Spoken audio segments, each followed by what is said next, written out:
오늘은 욥기 8장을 계속 보고 있는데 8장을 계속 한번 살펴보는 시간을 갖도록 하겠습니다. 지난번 8장에서는 뭐에 대해서 좀 중점적으로 살펴봤었죠? 지난번 살펴봤던 게 그 왕골, 진펄 이런 것도 한번 살펴봤었죠.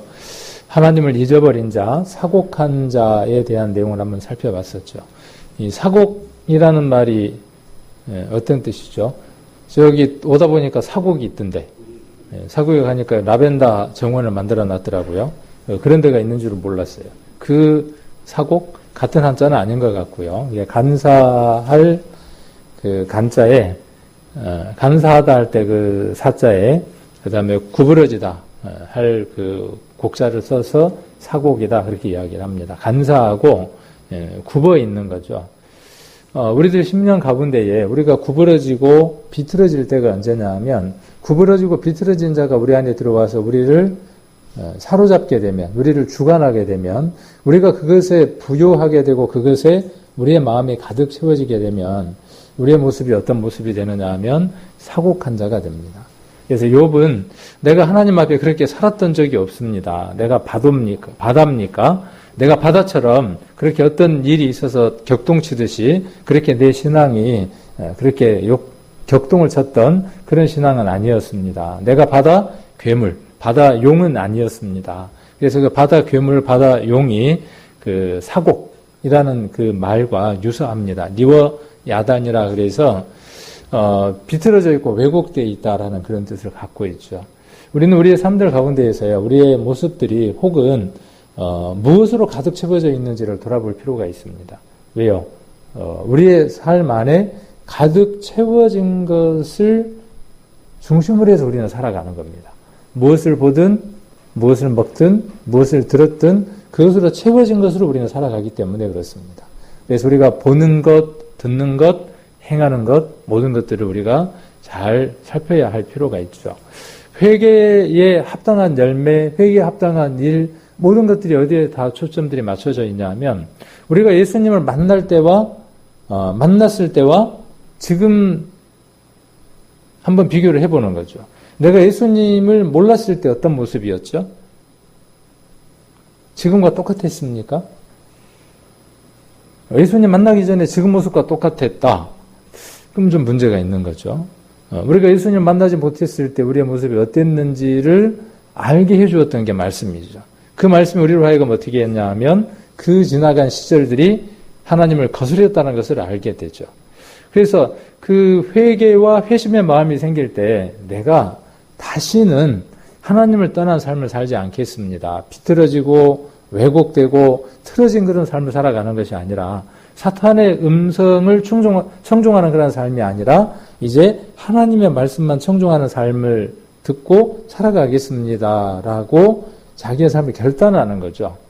그리고 그것과 함께 무엇이 있어야 하느냐 하면 그것에 걸맞는 열매가 있어야 되는 거죠. 열매는 우리가 성경을 보면 열매는 무엇과 이렇게 관용적으로 이야기하느냐 하면 행위하고 같이 이야기합니다. 그러니까 열매는 곧 삶이에요. 그래서 회개에 합당한 열매라는 건 뭐냐 하면 그 이전의 삶들이 틀렸다고 생각을 하는 거예요. 내가 옛날에 카바레를 가서 흔들었던 것, 술을 먹고 징창망창 살았던 것, 엉망으로 살았던 그 모든 것들을 돌이켜서 그것들을 버리겠다는 뜻이거든요. 그러면 회개에 합당한 삶은 뭐냐 하면 그걸 버려버리고 이제는 어디를 안 가는 거예요. 카바레를 안 가는 거죠. 그렇죠? 가면은 뭐예요? 그게 회개에 합당한 열매가 아닌 것이죠. 그래서 이런 부분들을 우리가 한번 성경을 볼 때 같이 함께 곁들여서 한번 살펴보는 겁니다. 전도집회는 우리에게 유익합니다. 그래서 계속 전도집회 얘기를 하는 거예요. 굉장히 유익해요. 전도집회는. 전도집회 그 일주일간의 기간도 우리에게 유익하지만은 그 전도집회를 앞두고 우리가 준비하는 것, 우리가 이렇게 며칠 남았습니다라고 이야기할 때마다 마음에 부담이 가는 것, 이 모든 것들이요, 저와 여러분에게 아주 유익한 겁니다. 좋은 겁니다. 그래서 실천을 하면 그 부분에 대한 것들까지도 하나님께서 이루어 주시겠죠. 요 근래 이제 이런저런 얘기들을 우리가 이제 하면서 이런 생각을 한번 해봤어요. 일본이 지난번에 뭐죠? 뿌려 뿌려라 뭐 그런 태풍이었나요? 비를 뿌려 뿌라 뭐 이런 거. 그 이름이 좀 비슷하잖아요. 삐라 뭔가 뭐 그랬잖아요. 이름이. 우리나라 쪽으로 와서 확 뿌리고 가려고 그랬는데 뿌려버리고 가려고 그랬는데 이제 중국 쪽에서 바람이 확 부니까 어느 쪽에다 뿌리고 갔어요. 일본에다가 확 뿌리고 갔어요. 그래서 많은 사람이 죽고 뭐 많은 재산상의 손실들이 일어나고 있죠. 시원해요, 안 시원해요? 아이씨, 저 아베, 또 저 쪽팔리 놈들 옛날에 했던 것들 생각하면 아이고 쌤통, 땜통, 도레미통, 깡통이다 그러면서 그냥 막 신나는 그런 마음들이 있을 수도 있죠. 또 이 믿음의 눈이 아닌 그냥 눈을 가지고 봤을 때는 충분히 그럴 수도 있겠다 싶어요. 누구는 그 유한부 할머니 한 분이 돌아가실 때마다 그런 일들이 생긴다며요. 누가 그렇게 이야기를 하대요. 그래서 이게 우연이 아니다 그렇게 이제 또 이야기를 하는 분들도 있고 뭐 여러 이야기들이 있는 것 같아요. 그런데 우리가 조금 더 눈을 하나님의 눈으로 한번 바라보자는 것이죠. 예수님의 시선과 하나님의 눈으로 이 일들을 한번 바라보자는 것이죠. 지난번에 우리가 하나님을 본받는 자 되자 그렇게 이야기를 했는데 하나님의 영은 하나님은 어떤 분이냐 하면 사해 주시는 분이죠. 용서하시고 용납하시고 길이 참으시는 분이 우리 하나님이죠. 그리고 잃어져버린 영혼을 보면서 그 영혼이 구원받기를 그가 숨이 멎어지는 때까지 기다리시는 분이죠. 근데 그런 하나님의 눈으로 우리가 이웃나라 일본이라고 하는 것을 바라보았을 때 우리는 또 이렇게 표현을 해볼 수도 있어요. 그 나라가 많은 신을 섬기니까 그렇죠. 수백만, 800만이 넘는 잡신을 섬긴대요. 이름 말할 수 없는 800만이 넘는데요. 더 있을는지도 모르겠어요. 그래서 혹간에는 뭐라고 이야기하느냐 하면 잡신을 많이 섬기니까 벌받아서 그런다. 그렇게 우리가 또 이야기하기도 해요. 근데 그런 얘기를 우리가 서슴없이 할 때 하나님은 그 말씀을 어떻게, 우리의 얘기를 어떻게 들으실까? 라고 한번 생각을 해볼 필요가 있을 것 같고, 그 다음 세상 사람들은 우리가 그렇게 말할 때 어떻게 들을까? 라고 하는 것을 한번 생각을 해볼 필요가 있을 것 같아요. 그 다음 하나님은 예수님은 마찬가지잖아요. 예수님은 그런 일이 있었을 때 어떤 생각에 어떻게 말씀을 하셨을까? 또 하실까? 하는 부분들을 우리가 한번 생각해 보는 것도 오늘 이 시간 조금 유익하지 않을까 싶어서 서두에 전도집회가 이제 얼마 안 남았으니까 한번 해보려고 하는 겁니다. 여기 욥기는 이따가 한번 보시고 누가복음 한번 13장 보겠습니다. 누가복음 13장 1절입니다.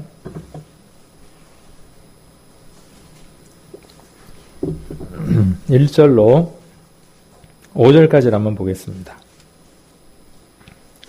누가복음 13장 1절로 5절까지 말씀 찾으셨으면 천천히 잘 한번 생각하시면서 읽어보겠습니다. 그때 마침 두어 사람이 와서 빌라도가 어떤 갈릴리 사람들의 피를 저희의 제물에 섞은 일로 예수께 고하니 대답하여 가로되 너희는 이 갈릴리 사람들이 이같이 해 받음으로써 모든 갈릴리 사람보다 죄가 더 있는 줄 아느냐? 너희에게 이르노니 아니라 너희도 만일 회개치 아니하면 다 이와 같이 망하리라. 또 실로암에서 망대가 무너져 치어 죽은 18사람이 예루살렘에 거하는 모든 사람보다 죄가 더 있는 줄 아느냐? 너희에게 이르노니 아니라 너희도 만일 회개치 아니하면 다 이와 같이 망하리라. 하나님 뭐라고 말씀하시느냐 하면 일본의 800만 신을 섬겨서 그렇게 많이 섬기는 그 신을 섬기는 죄가 너희 죄보다 많아서 그렇게 된 줄 아느냐? 아니다는 것이죠. 어떤 일들 우리가 보면서요. 예를 들면 신을 많이 섬기는 나라에 화산이 분출해서 한 도시가 멸망당했다. 그럴 때 우리는 이것이 예수님이 우리에게 주신 말씀이기 때문에 우리는 이 말씀들을 보면서 어떤 교훈을 받아야 하느냐 하면 회개치 아니하면이라는 것이죠. 회개하지 아니하면. 그들에게 수많은 기회가 있었고 그들에게 돌이킬 수 있는 수많은 기회들이 있었지만 돌이키지 않았을 때 우리는 성경 많은 사건들을 통해서 하나님의 그 심판이 임했던 것들을 우리는 너무나 잘 살펴볼 수 있죠. 그것들이 살아서 당하는 것뿐만 아니라 영원한 불목 가운데서 받아야 될 형벌에 대한 그림자들이라는 것이죠. 그래서 일본에서 그런 일이 있을 때, 또 이웃에서 가까운 데서 그런 일들이 있을 때, 또 혹은 우리나라에서 어떤 곳에서 찜주방 들어갔다가 아래층에서 불이 나가지고 연기가 가득 차서 못 나오고 그 문에 손톱 자국이나 그 자국들을 남겨놓고 처절하리만큼 그렇게 끔찍하게 죽어가는 그 모습들을 바라보면서 혹자는 어떻게 생각하느냐 하면 무슨 지은 죄가 많아서 저렇게 죽어가냐는 거예요.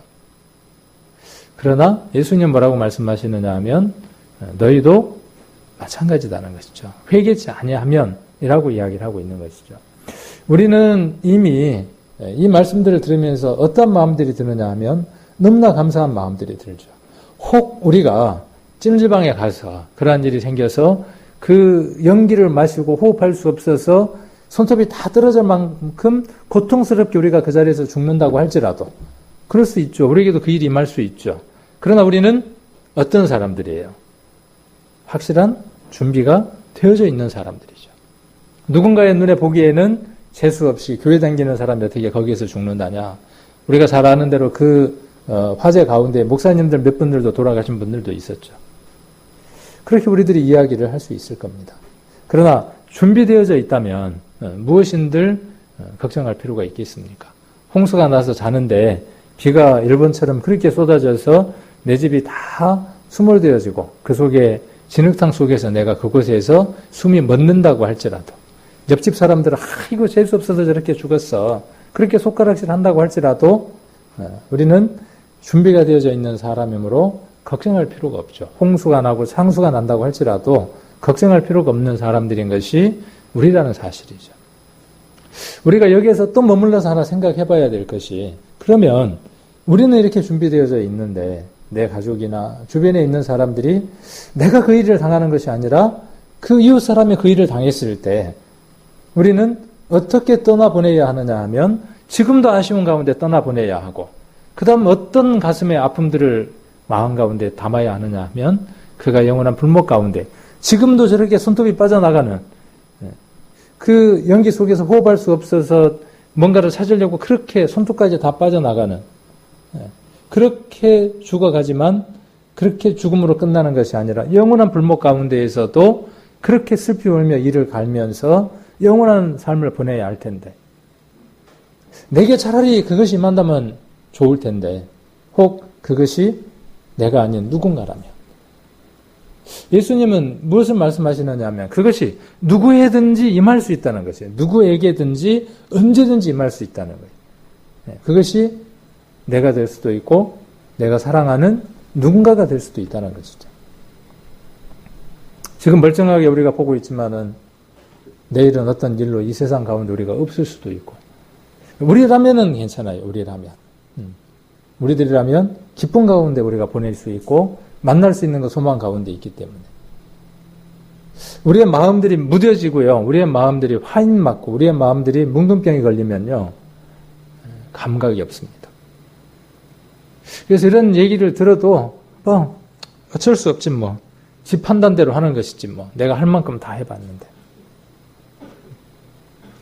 어쩌면 그 마음들이 어떤 것들을 느끼지 못한 마음들이 되어졌을 수도 있어요. 우리가 하나님을 본받는다. 하나님 마음이 우리 마음 가운데 있다. 하나님 우리 속에 계신다. 그 말의 어떤 표현들을 다르게 한번 표현해 본다 그러면 우리는 그런 눈으로 세상을 볼 수 있는 사람들이라는 것이에요. 그것이 하나님의 형상을 본받았다는 말의 또 다른 말이기도 합니다. 그래서 옆집을 쳐다보면 불쌍하기도 하고 짠하기도 하고 안타깝기도 하고 이 마음들이 점점 식어간다면 점점 식어간다면 또 식어 있다면 그런데도 불구하고 그냥 그 마음을 그냥 둔다 그러면 우리는 우리 자신들에 대해서 너무나 방임하고 있는 것이죠. 그래서 말씀을 들으면서 우리가 기도를 통해서 하나님 앞에 그러한 마음들이 되게 해달라고 발버둥을 쳐야 할 필요가 있죠. 다윗이 간음죄와 살인죄를 범하고 난 이후에 그의 마음이 그렇게 무뎌졌죠. 그렇게 큰 죄를 범하고도 그 마음이 무뎌져 있었어요. 그럴 때 나단 선지자가 와서 그를 책망하고 그가 돌이키는 마음이 되었을 때에 그가 하나님 앞에 기도했던 내용은 다른 것이 아니었죠.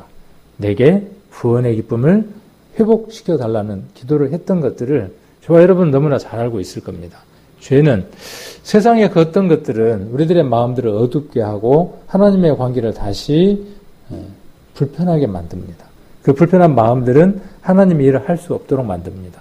그러함에도 불구하고 그 불편한 마음들을 우리가 그대로 둔다면 하나님이 기뻐하실지 아닌 거죠. 교회를 와도 어떤 감흥도 없고 한번 우리가 점검을 해보는 겁니다. 교회를 와도 말씀을 들어도 어떤 반응도 없고 우리가 이 예수님과 요한의 관계를 한번 살펴보게요. 몇 개월 차이죠? 예수님과 모세의 차이. 그래서 누가 누구를 만나러 갔습니까? 모세란다. 말이 자꾸 이제 심부름을 잘 못하네요. 요한의 어머니가 누구를 만나러 갔어요? 예수님의 어머니를 만나러 갔죠. 어떤 일이 벌어졌습니까? 안 보셨나요? 성경에? 복중에 있는 아이들이 어떻게 해요? 반응을 하죠. 우리들 안에요. 우리들 안에 우리가 예배에 참석하고 말씀을 보고 교제를 하고 할 때에 서로 성령으로 말미암아 잉태된 일들이 있다면 하나님의 말씀에 의해서 이루어지는 일들이 있다면 서로 만났을 때 어떻게 되어져야 되느냐 하면 그러한 반응들이 서로 느껴져야 된다는 사실. 만날 때마다. 근데 밍밍해요. 반응들이 밍밍하니 들어도 그냥 밍밍하고 그러면 누군가에게 문제가 있는 거예요. 설교를 하는 사람에게도 문제가 있고 또 목회를 하는 목회자에게도 문제가 있고 교회에 이 직분을 갖고 있는 분들에게도 문제가 있고 왜요? 그 일을 하라고 직분을 둔 거니까. 그러면 그분들에게만 문제가 있냐? 전적으로 그분들에게 문제만 있냐? 그건 아니다는 것이죠. 선생님이 학생들에게 공부를 잘 시켜서 성적을 올리고 싶은 마음에 간절히 학생들에게 교육을 하지만 그 노력을 다 하지만 그 노력만으로 되는 것은 아니죠. 학생이 함께 반응하고 학교가 아닌 그 다른 시간에서 충분한 복습과 예습이 이루어질 때 그 아이는 학교 갔을 때 수업이 재밌어요. 제가 학교 다닐 때 그렇더라고요. 한문을 굉장히 좋아했거든요. 한문을 굉장히 좋아했어요. 한문, 기술 뭐 이런 거 좋아했는데 제가 잘하는 과목을 선생님이 오면 기분이 좋아요. 선생님 눈이 저하고 딱 마주치면 물어볼 것 같아갖고 이렇게 쳐다보고 있어요.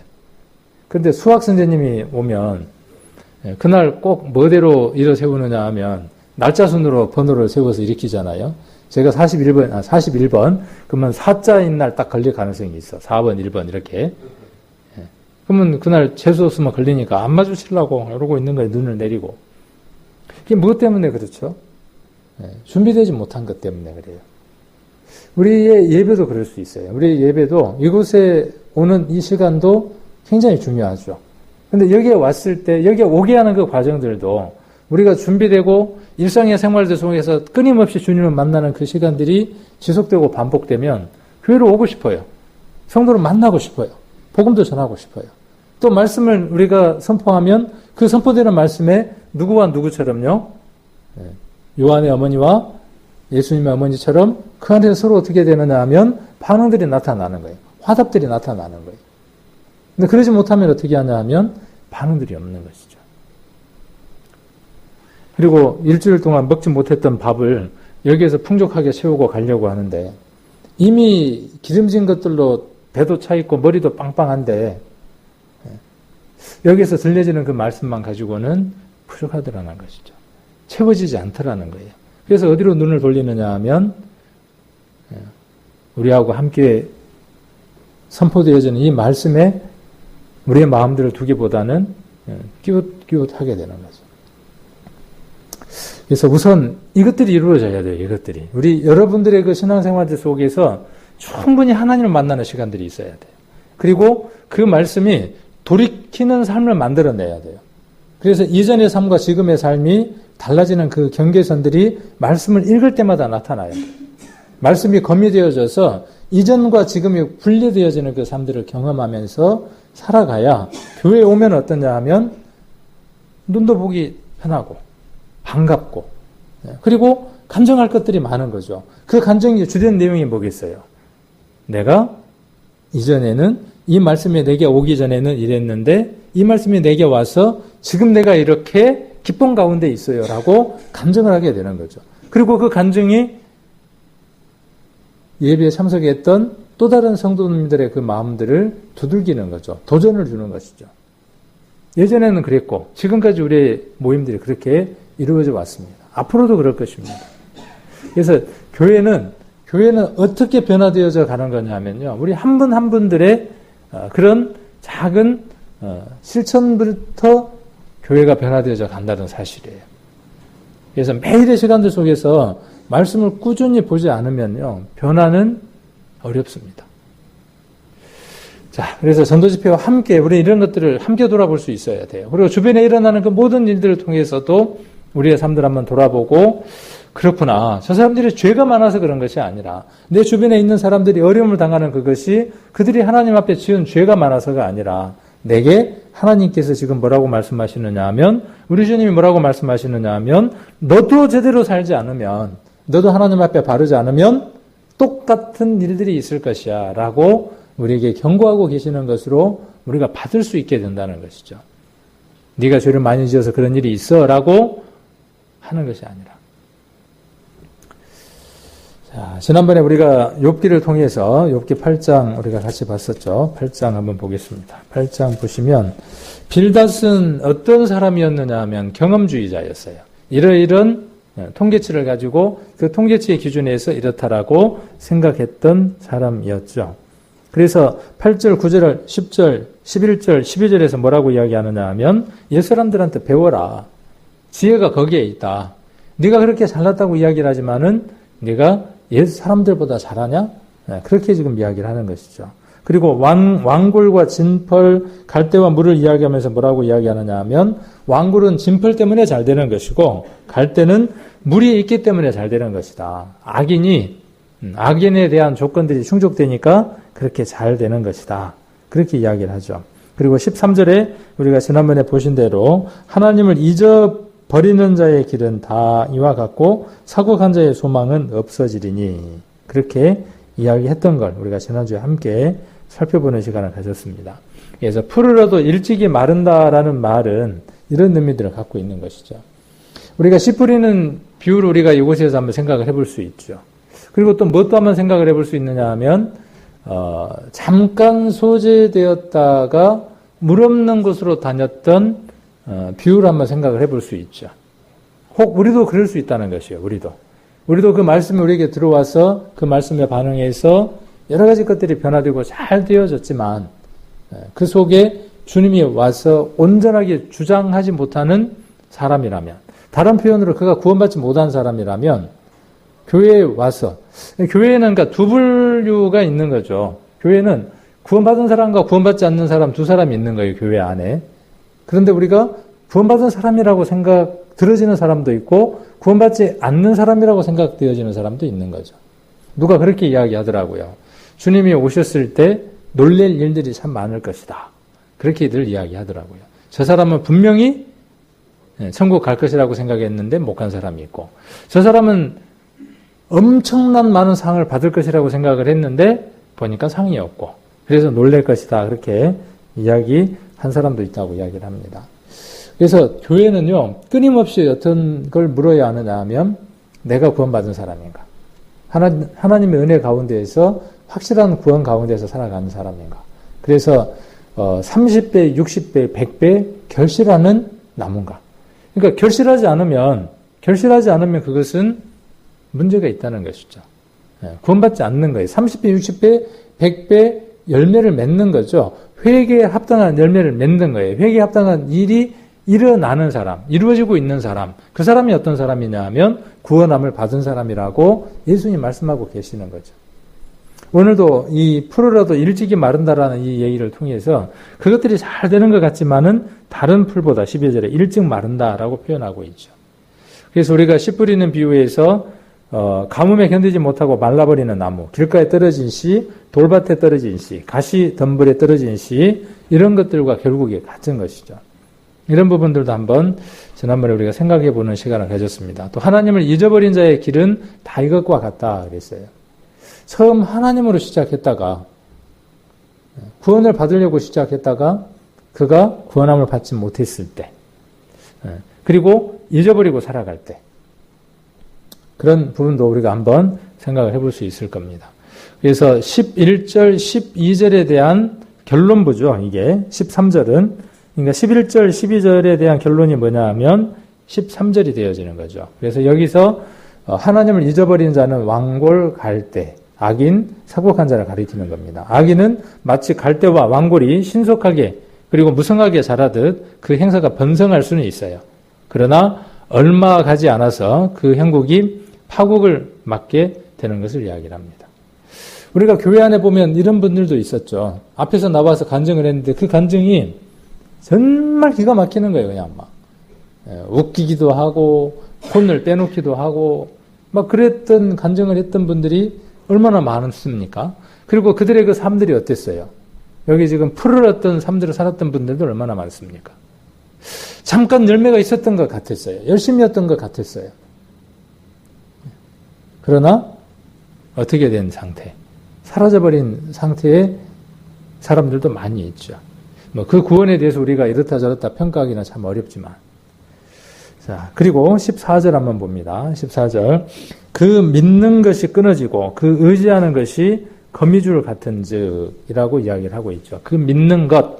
이 믿는다는 것은 이는 인체 구성상 허리가 힘의 근원인 것으로 여긴 고대인들의 관념에서 유래된 듯하다 그랬어요. 그래서 이 말은 희망, 신뢰, 신망 등을 상징하고 몸의 중심을 지탱하는 허리가 끊어지면 죽음에 이를 수밖에 없는 것처럼 사곡한 자 역시 세속적 의지가 끊어지면 절망에 이를 수밖에 없다. 이렇게 빌닷이 말하고 있는 거죠. 지금 누구를 두고 그렇게 말하는 거죠? 누구를 두고? 지금 욥을 두고 네가 그렇게 무성했다는 거예요. 언제? 우리 1장에 보면 많은 자녀가 있었고 많은 짐승이 있었고 많은 것들이 있었죠. 그렇게 풀을 얻었어요.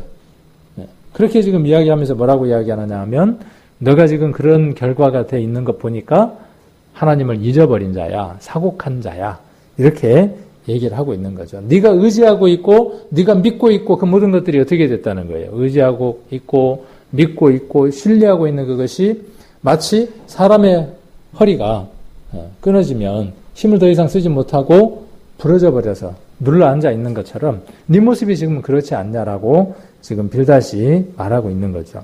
여기 거미줄 같다 그랬죠. 거미줄 같다 그랬는데 이거를 직역을 해보면 원어를 직역을 하면 거미의 집이다라고 이렇게 직역을 할 수 있습니다. 거미줄이지만은 거미집이 뭘로 이루어져 있으니까요. 거미집이 뭘로 이루어져 있죠? 거미줄로 이루어져 있잖아요. 그래서 거미줄로 집을 이렇게 짓죠. 그래서 거미집이에요. 거미줄, 거미집. 그래서 거미는 매우 힘을 들여 그리고 많은 시간을 소요해서 정교하게 자기 집을 지어요. 그러나 그 줄은 매우 약하기 때문에 외부의 조그마한 충격에 의해서도 쉽게 허물어져 버리죠. 이는 악한 자의 결국에도 적용되고 빌닷은 욥이 하나님을 의지하기보다는 세상적인 것에 의지함으로써 현재의 고난에 직면하게 되었다고 은근히 지적하고 있는 거죠. 네가 하나님 잘 믿는다 그러고 하나님 의지했다고 이야기를 하지만 실상은 뭐에다가 의지했다는 거예요. 거미줄 같은 그것에 의지를 했다는 거예요. 많은 세상 사람들이 그 거미줄 같은 것에다 의지하고 살아갔죠. 그래서 거미줄에 대한 얽혀있는 재밌는 성경들이 있을까요?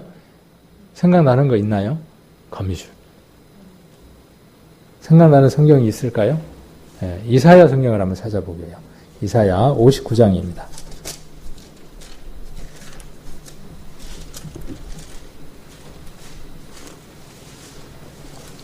이사야 59장 1절. 우리 전도 집회 때 많이 들었던 말씀이죠. 이사야 59장 1절. 여호와의 손이 짧아 구원치 못하심도 아니요 귀가 둔하여 듣지 못하심도 아니라 오직 너희 죄악이 너희와 너희 하나님 사이를 내었고 너희 죄가 그 얼굴을 가리워서 너희를 듣지 않으시게 함이니 이는 너희 손이 피해 너희 손가락이 죄악에 더러웠으며 너희 입술은 거짓을 말하며 너희 혀는 악독을 바람이라. 공의대로 소송하는 자도 없고 진리대로 판결하는 자도 없으며 허망한 것을 의뢰하며 거짓을 말하며 잔해를 잉태하여 죄악을 생산하며. 그리고 5절에 보면 독사의 알을 품었다 그랬어요. 인생을 표현할 때 이렇게 표현을 하고 있는 것이죠. 이것이 우리가 회개하기 전에, 회심하고 하나님을 만나기 이전에 우리의 모습들이었죠. 그러면 예수님 만난 이후에, 하나님 만난 이후에 우리의 마음 가운데 이런 것들이 사라져서 없어졌나요? 누가 이렇게 표현을 하더라고요. 복음이 우리에게 들어오면, 복음이 우리에게 들어오고 예수 그리스도의 십자가가 우리에게 들어오면요, 그 십자가는 우리의 삶의 죄를 더 죄되게 드러나게 한다. 이렇게 얘기를 했어요. 그러니까 복음이 들어오면, 우리 심령 가운데 예수 그리스도의 보혈이 들어오면요, 이전보다 우리가 더 죄인이라는 사실을 더 인지하고 자각하게 됩니다.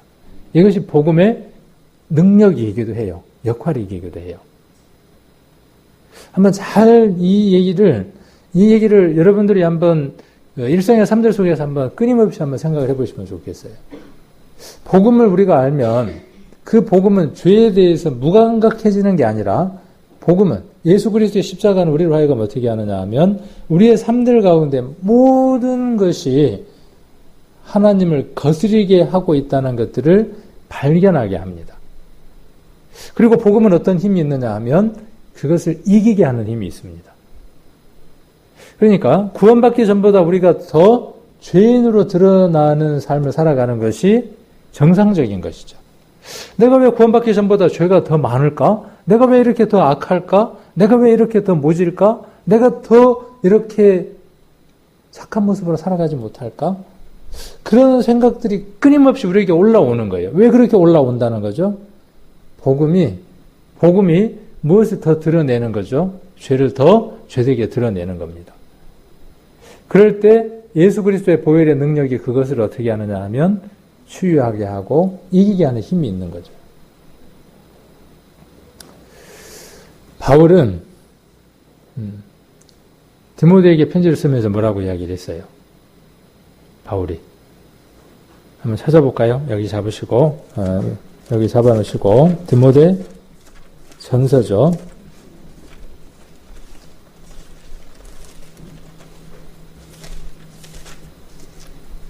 1장 15절입니다. 디모데전서 1장 15절. 자, 밉보다 모든 사람이 받을 만한 이 말이야. 디모데전서 1장 15절. 그리스도 예수께서 죄인을 구원하시려고 세상에 임하셨도다 하였도다. 죄인 중에 내가 예수니라. 이 얘기는 바울이 거의 이제 순교를 앞둔 지점이죠. 마지막 5차 전도 여행을 하고 에베소에 있는 그 디모데에게 사역을, 목회를 이렇게 해라 하면서 유언적인 그런 내용들을 담고 있는 것이죠.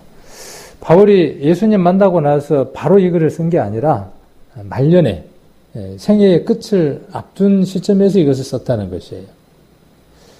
바울은 여기에서 무엇이라고 고백하고 있느냐 하면 내가 죄인 중에 괴수다. 나같이 죄가 많은 사람이 없다. 이렇게 표현을 하고 있죠. 그렇게 수십 년을 수천 킬로를 복음을 전했던 그가, 복음만을 위해서 살았던 그가 뭐라고 고백하고 있냐 하면 이렇게 고백하고 있죠. 왜요? 이것은 복음이 그 안에서 더 복음되게 하고 그 복음이 그로 하여금 그의 삶들 가운데에서 마음 가운데 작은 것 하나까지도 죄되게 드러나게 했기 때문에 그렇다는 것이죠. 우리도 구원받고 나면 더 그렇죠. 구원받고 나면 더 예민해지죠. 만일 무뎌 있다면 한번 점검을 해봐야 되는 거예요. 무뎌 있다면. 그래서 59장, 이사야 59장을 가보면 우리가 여전히 우리에게도 마찬가지예요. 구원받기 전에도 이것은 마찬가지고, 구원받기 전에도 하나님이 우리를 구원할 수 없는 이유가 손이 짧아서 구원치 못하는 게 아니라 그 죄 때문에 그렇다는 것이죠. 자, 5절에 보면 독사의 알을 품으며 거미줄을 짜요. 누가 그렇다는 것이죠? 하나님을 떠난 인생들이 독사의 알을 품었어요. 독사가 알을 품었는데 알을 깨고 나오면 뭐가 나오겠어요? 독사가 나오는 거죠. 그래서 너는 너희 아비 마귀에게서 났으니 너희 아비의 욕심을 행하고자 한다 그랬죠. 자, 그리고 뭘 짜요? 거미줄을 짜요. 그 알을 먹는 자는 죽을 것이요 그 알이 밟힌즉 터져서 독사가 나올 것인즉. 6절 그 짠 것으로는 옷을 잃을 수 없을 것이요 그 행위로는 자기를 가리울 수 없을 것이며. 그 짠 것, 거미줄로 짠 것, 아까는 그 거미줄 그것을 무엇에다가 이야기를 했느냐 하면 거미집이라고 이야기를 했어요. 그리고 그것을 믿고 의지한다 그랬어요. 사람들은 무엇을 의지하느냐 하면 그 행위를 의지하는 겁니다. 거미줄처럼 짜여지는 그것들을 의지하고 살아가는 거예요. 아담과 하와도 어땠던가요? 아담과 하와도 모아가 잎으로 옷을 해 입었죠. 자기들이 생각하는 그 옷들로 다 옷들 하나씩 해 입는 거예요. 남편은 남편이라는 옷, 여자는 아내는 아내라는 옷, 어머니라는 옷, 이런 옷들로 다 가려 놓는 거죠. 그 옷들이, 줄들이 마치 무엇과 같다는 거죠? 거미줄 같다는 거예요. 거미줄. 한번 어떻게 버리면요, 쑥 훑어버리면 끝나는 것들인데, 아무것도 아닌 것들인데, 그것들로 서로 만나고 가리고. 그래서 그것을 우리 한문으로는 위선이라 그러잖아요. 위선. 사람이 선을 행하면 그것이 위선이다, 그렇게 풀기도 하죠. 그래서 그 행위로는 자기를 가리울 수 없을 것이며 그 행위는 죄악의 행위라 그 손에는 강포한 행습이 있으며 그 발은 행악하기에 빠르고 무죄한 피를 흘리기에 신속하며 그 사상은 죄악의 사상이라 황폐와 파멸이 그 길에 끼쳤으며 그들은 평강의 길을 알지 못하며 그들의 행하는 곳에는 공의가 없으며 굽은 길을 스스로 만드나니 무릇 이 길을 밟는 자는 평강을 알지 못하느니라. 누가 그렇다는 것입니까? 누가요? 하나님을 떠난 사람. 하나님으로부터 창조된 하나님의 형상을 닮은 귀한 존재이지만 그 사실을 망각하고 잊어버리고 살아가는 사람. 이렇게 한번 표현을 해볼 수 있어요. 구원함을 받았지만은 하나님의 자녀가 됐고 영원한 하나님 나라에 갈 수 있는 귀한 선물을 받았어요. 성령도 받았고 우리들 심령 가운데 하나님이 계셔서 우리가 교회가 되어져서 성전이 되어져서 하나님의 거룩한 자가 됐다는 사실을 우리가 깨닫고 구원함을 받았어요. 거듭났고 영생을 얻었어요. 그런데 잊어버리고 살아가는 겁니다. 잊어버리고 뭘 채우고 살아가려고 하는 거죠? 여전히 어디로 돌아가는 거예요? 회개에 합당한 열매를 맺으라 그랬는데 회개하기 전의 상태로 돌아가는 거예요. 여전히 뭐하고 있고요? 여전히 집 짓고 있고 여전히 뭐하고 있고요? 시집가고 장가가고 먹고 마시고 의식 주잖아요. 주. 거하는 거잖아요. 그것에 대한 목적이 정확하게 잡혀 있어야 되는데 잡혀 있지 못하고 예전으로 돌아가는 거죠. 자, 빌닷은 욥기로 돌아가서 8장으로 빌닷은 누가 그런 사람이라고 지금 말하고 있는 거예요. 누가 그런 사람이라고 말하고 있냐 하면 욥이 그런 사람이다 그렇게 말하고 있는 거죠. 욥이 내가 경험을 내가 많이 해봤는데 보니까 너처럼 그런 일이 생길 경우에는 틀림없이 하나님을 잊어버려서 그래. 네가 의지하고 네가 지금 관심을 갖고 살아가는 건 뭐냐 하면 다 거미줄 같은 것들이야. 네가 그동안에 지금 뭘로 집을 지었어? 거미줄로 집을 짓고 살았어. 다시 8장 15절로 가면 그래서 그 집을 의지할지라도 그랬어요. 그 집이 어떤 집이에요? 아까 거미줄로 짠 거미집.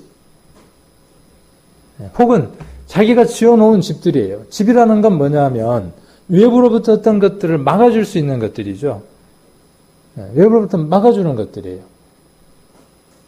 여러분들은 여러분 삶에 있어서 힘들고 어렵고 고난들이 올 때 그것을 무엇이 해결해 줄 수 있을 것이라고 생각을 합니까?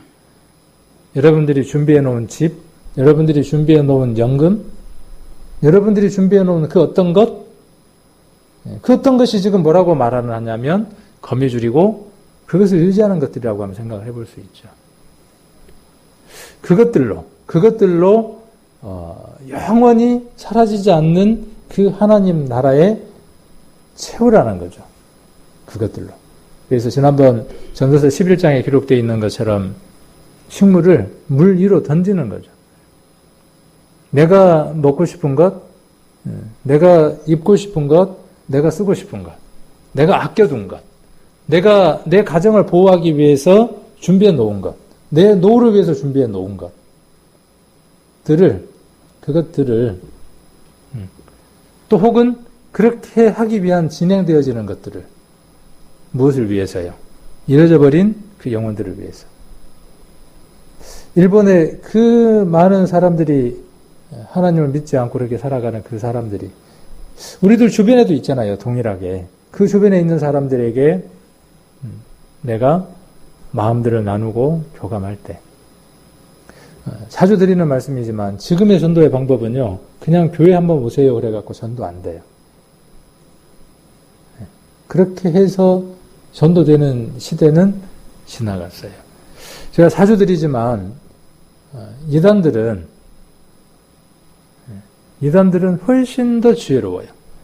그 사람들은 1년, 2년, 3년을 두고 사겨요. 1년, 2년, 3년을 두고 사귄다고요. 우리도 배울 필요가 있죠. 왜요? 우리가 한 영혼을 건지면 우리가 건진 영혼은요, 절대로 멸망당하지 않습니다. 그러나 그들이 건진 영혼은 건지자마자 지옥 갈 영혼들이에요. 애써봐야 소용없는 것들이에요. 계획을 세울 필요가 있어요. 계획을. 치밀하게. 이건 거미줄로 짜는 게 아니죠. 기도 가운데에 한 번 만나, 두 번 만나. 처음부터 그 목적을 드러내는 게 아니죠. 근데 참 재밌어요. 우리가 가까이 가면 알아요, 몰라요? 가까이 가면 기가 막히게 눈치를 채요, 또. 누구 말 맞다나 귀신같이 알아. 그 영이 그걸 아는가 봐요. 그럴 때 변함없이. 지금 시대에는요. 어떠한 힘든 일이 있을지라도 저 사람이 내게 도움이 될 사람이다라고 생각할 때 마음의 문을 연대요. 참 어렵죠. 지금 복음 전하기가. 우리의 복음의 전도 방법이 그렇게 조금 바뀔 필요가 있어요. 개선될 필요가 있습니다. 그래서 이번 전도 집회만 두고 전도를 하는 게 아니라 이번 전도 집회만 두고 전도를 하는 게 아니라 1년, 2년을 두고 전도할 사람들을 한 사람씩 그렇게 계획을 하고 해나가는 거죠. 그게 뭐냐 하면 이 힘이 약한 그 거미줄이 아니라 든든한 삼겹줄로 올가매는 그런 줄이 되어지는 겁니다. 자, 그래서 거미줄은 직역을 하면 거미집이고 이렇게 이야기를 하고 있습니다.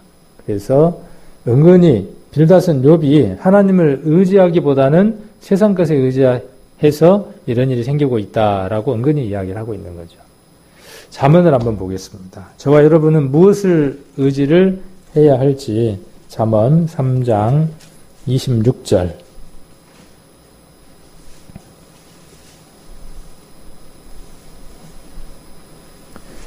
잠언 3장 26절입니다. 대저 여호와는 너의 의지할 자이시라. 아까 우리가 욥기를 보면 믿는 것, 의지하는 것 그랬죠. 그러니까 믿는 것과 의지하는 건 어때요? 서로 교호적이죠. 그러니까 의지한다는 말과 믿는다는 말은 어떤 말이에요? 서로 이렇게 대치돼서 쓸 수 있는 교호적인 단어라는 거죠. 믿는다 그 말은 어떤 뜻이에요? 의지한다 그 말이에요. 왜 의지를 해요? 믿으니까 의지를 하는 거죠. 그럼 우리가 예수님을 믿는다 그 말은 뭐예요? 아니, 내가 못하는 게 있어야 의지를 할 거 아니에요. 내가 모든 걸 다 해. 못하는 게 없어. 그럼 의지를 할 수 없는 거죠.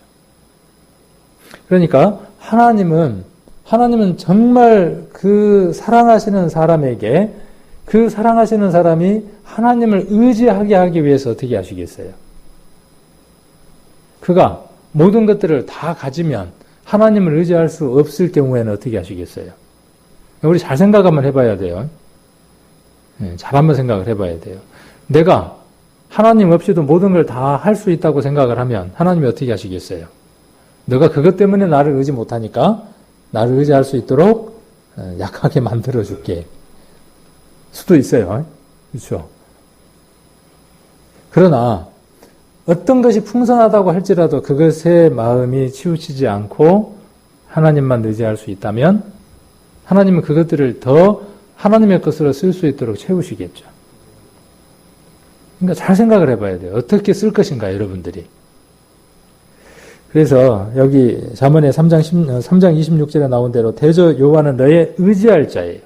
우리의 믿음의 대상이 누구냐 하면 하나님입니다. 사람은 잠시 의지할 만해요. 그러나 의지한 것만큼 뭘 가져다 줘요? 실망도 함께 가져다 줘요. 그래서 사람은 서로 보듬어주고 안아주고 이해해주고 용납해주고 사랑해야 할 대상이에요. 내가 할 수 없어요. 내가 할 수 있는 능력이 없어요. 그래서 나를 용납하고 나를 사랑해 주시고 나를 참아주신 그 사랑으로 나를 사랑하고 그렇게 내 몸을 사랑하고 그런 것처럼 저 형제도 하나님의 사랑을 입었으니까 내가 그 형제를 사랑하는 겁니다. 그것이 율법이 말하는 사랑이죠. 그래서 하나님만 믿을 대상이에요. 그래서 내 발을 지켜 걸리지 않게 하시리라 그랬어요. 또 시편 91편도 한번 보겠습니다. 시편 91편 1절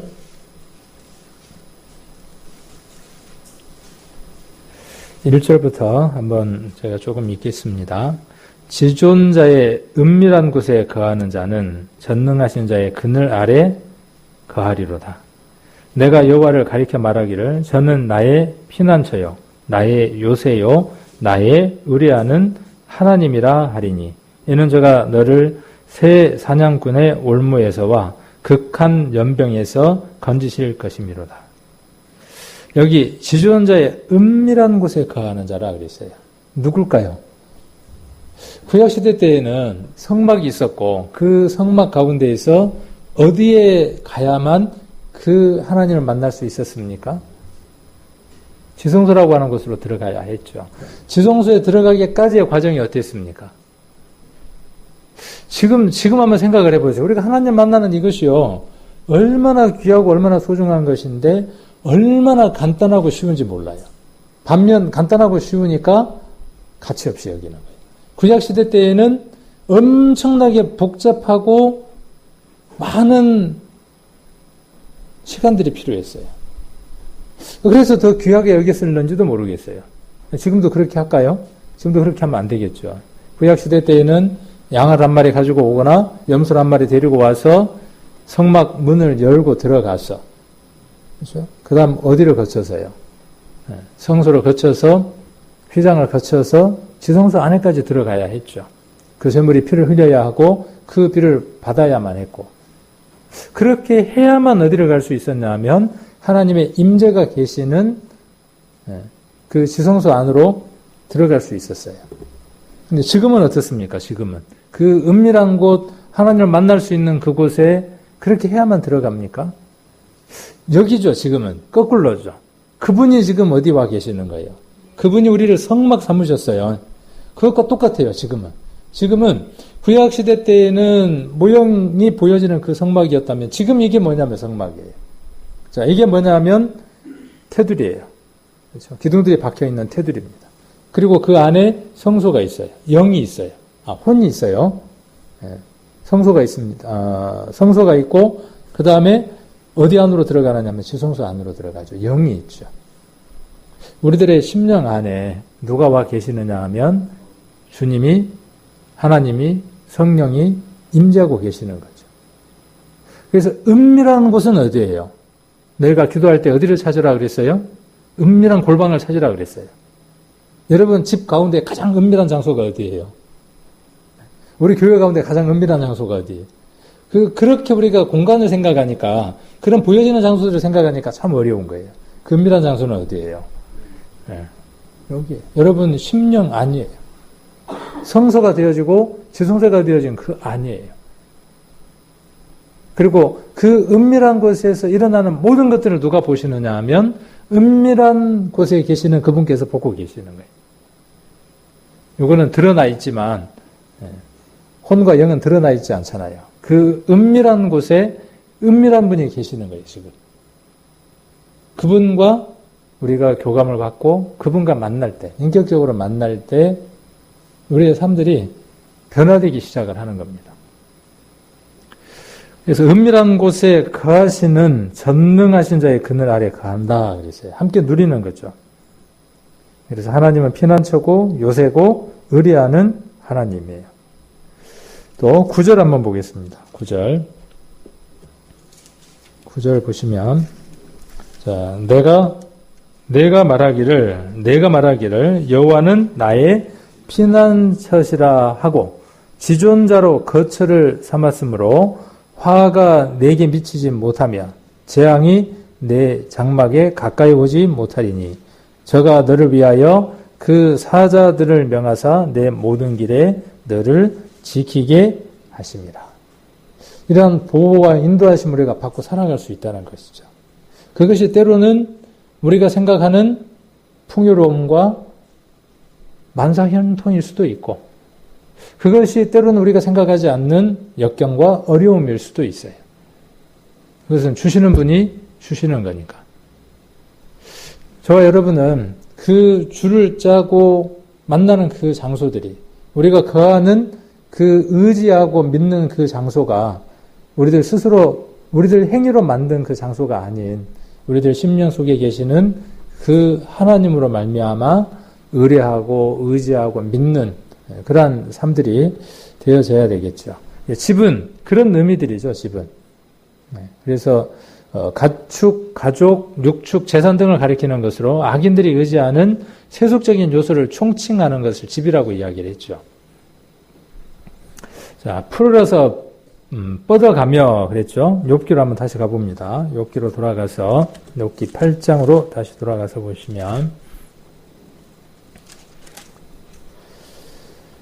자, 15절에 보시면 그 집을 의지할지라도 집이 서지 못하고 굳게 잡아도 집이 보존되지 못하리라. 16절 식물이 일광을 받고 푸르러서 그 가지가 동산에 뻗어가며 그 뿌리가 돌 무더기에 서리어서라는 말은 뭐냐 하면 엉킨다 그 말이에요. 꽉 엉킨다 그 말이에요. 돌 가운데로 들어갔을지라도 그곳에서 뽑히면 그 자리는 모르는 채 하고 그 자리도 모르는 채 하고 이르기를 내가 너를 보지 못하였다 하리니.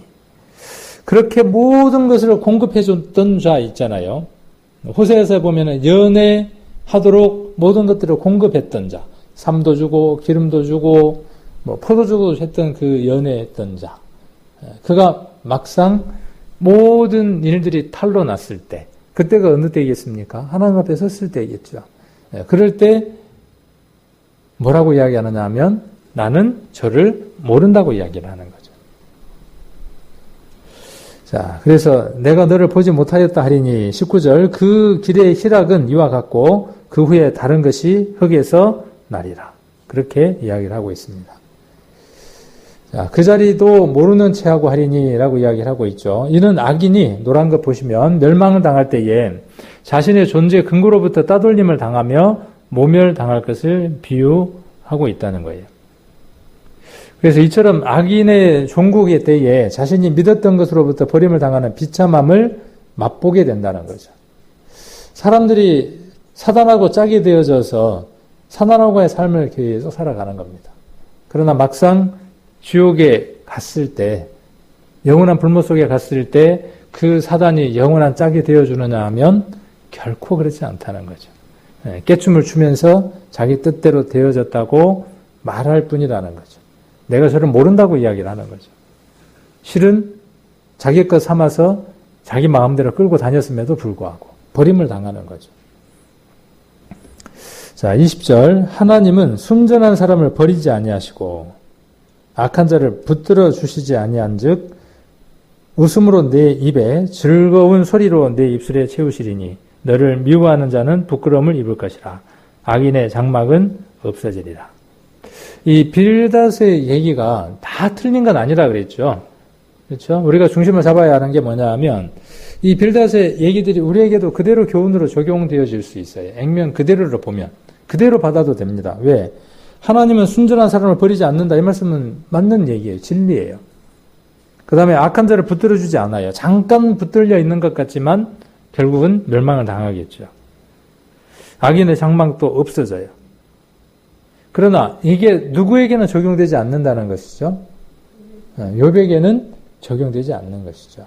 그러니까 이 얘기가 들어야 할 대상의 그 상황과는 전혀 다르다는 것이죠. 우리가 교회 가운데에서 교제를 하거나 또 만남을 가질 때에 우리가 기도 가운데에 하나님께 붙들리는 가운데 교제를 하지 않으면 이 빌닷처럼 상대방에게 맞는 교제를 해주는 게 아니라 말은 맞지만 어때요? 말은 맞지만 고통을 더해주는 사람이 될 수도 있습니다.